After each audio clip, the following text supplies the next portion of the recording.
les hôtes. Alors, je m'appelle Jérôme Poré, je suis artiste et voilà, j'ai réalisé ce projet qui s'appelle donc Les Hôtes, sur une invitation de la maréchalerie, ici dans cette école d'architecture à Versailles. Voilà. Je précise parce qu'en fait le projet se lie aussi avec ça, dans le sens où depuis le départ je voulais vraiment insister sur le fait que le centre d'art faisait partie intégrante d'une école d'architecture en France et donc à Versailles. Donc il y a une partie du travail qui a été réalisée avec les étudiants, qui est donc audible et visible aussi dans l'exposition, dans une partie d'exposition, dans la Whisper Room. C'est aussi une histoire d'architecture très particulière, parce que c'est lié à un récit de femme de Sarah Winchester, qui a eu un malheur immense en perdant à la fois son enfant, son mari et son beau-père. Et sans le vouloir, dans cette tragédie devient aussi une espèce d'histoire et d'impensé lié à l'histoire de la conquête américaine, qui va donc se faire dans un massacre et un génocide que l'on connaît.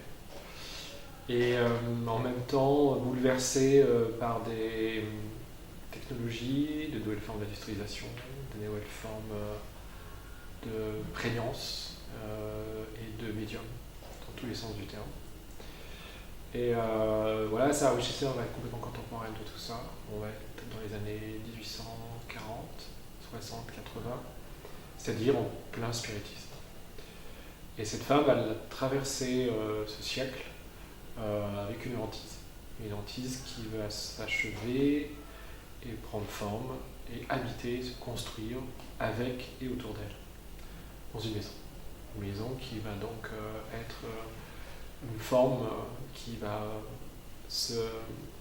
s'épanouir tout le long de sa vie, à la fois dans un geste de folie, on pourrait dire, mais aussi une forme psychanalytique aussi. Elle s'est quelque part soignée ou cherchait à se soigner en construisant cette maison, qui était donc là pour à la fois accueillir et aussi piéger les esprits.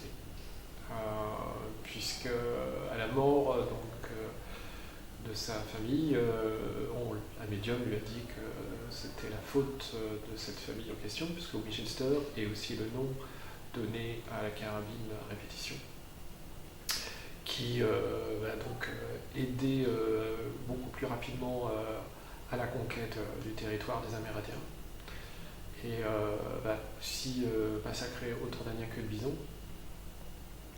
Ce qui va faire que, très paradoxalement, on va se retrouver dans un territoire de hantise et du spiritisme. En anglais, en tout cas, les anglo-saxons disent spiritualisme. C'est-à-dire à avoir une forme de contact et de prégnance et de communication avec les esprits. La chose que c'est assez intéressant, c'est de savoir que les personnes qu'ils ont tuées étaient donc animistes, donc croyaient aux esprits. Donc quelque part, puisque sur un fait divergent à la fois de peur, d'inconscient collectif, de culpabilité individuelle et collective, de se rendre à la fois responsable de ce massacre et de cette conquête. Et Sarah donc, s'est retrouvée au milieu de tout ça. Donc j'ai voulu montrer sous forme d'objets, à la fois tirés de la maison, dont un particulièrement, qui va prendre l'espace de la maréchalerie, qui va l'occuper, qui va à la fois être un espèce d'objet seuil, voire de près du champien. Voilà, c'est des retours que j'ai eus. J'ai des critiques d'architecture d'ailleurs, qui m'ont dit mais c'est très étonnant, c'est quelque chose que Marcel Duchamp aurait pu tout à fait découvrir, connaître quand il était aux États-Unis. C'était à peu près à cette époque-là, dans les années 17, 19, 20.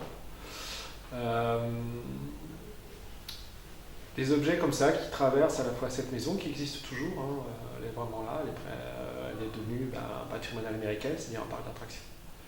Et j'ai voulu comme ça mettre en jeu ces formes à travers un espace architectural dédié, de donner une passerelle avec cet endroit comme ça qui est aux États-Unis, et aussi parce qu'on se trouve ici à Marie-Charlie dans un endroit aussi de seuil, puisque le bâtiment est en fait l'entrée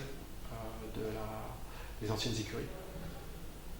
Et Versailles n'est pas non plus au fait de fantômes qui habitent cette ville et son histoire sous les différentes régences royales. Il y en a. Il y a bien eu des déportations, puisque la commune s'est déportée ici.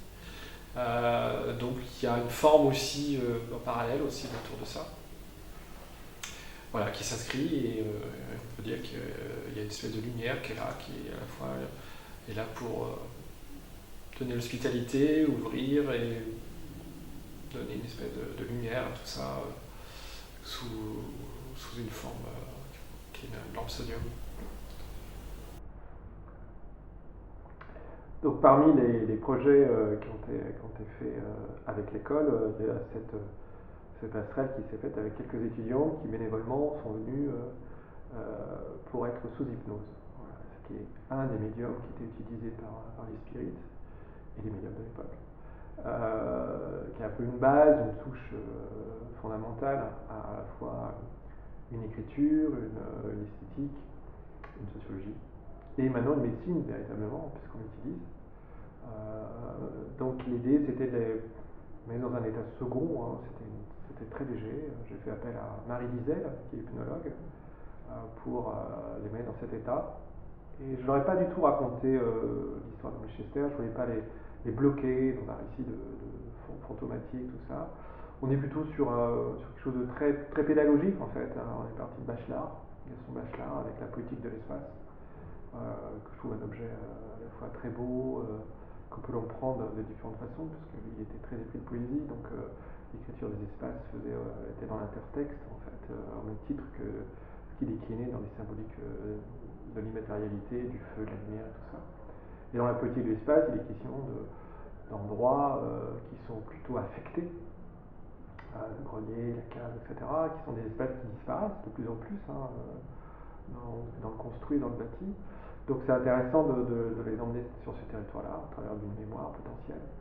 Et sur quelques minutes, ces récits sont ensuite gravés sur des disques, qui sont donc la possibilité d'être lus sur un phono de 1920 des Frères Lumière pour Pathé Marconi. Donc ça fait partie des pièces constituées dans l'exposition. Parce que je viens véritablement de la performance et de la musique, qui est vraiment une autre quadrature du cercle, en fait, je dirais, d'autres parties. Et d'ailleurs, on va, puisque ça s'appelle Les Hôtes, donc ce récit est en train de se vivre, et donc va se nourrir de passages, de croisements, et va être habité par des événements en particulier, et des personnes comme Guillaume Constantin et Anne Guillaume, qui sont des artistes que j'ai invités dans l'exposition. Donc les objets vont apparaître et d'autres vont disparaître. Et il y aura aussi des événements. On va boucler l'exposition sur un concert sous hypnose, donc on va inviter le public à participer réellement à cette expérience, de manière collective, à la fin de l'exposition.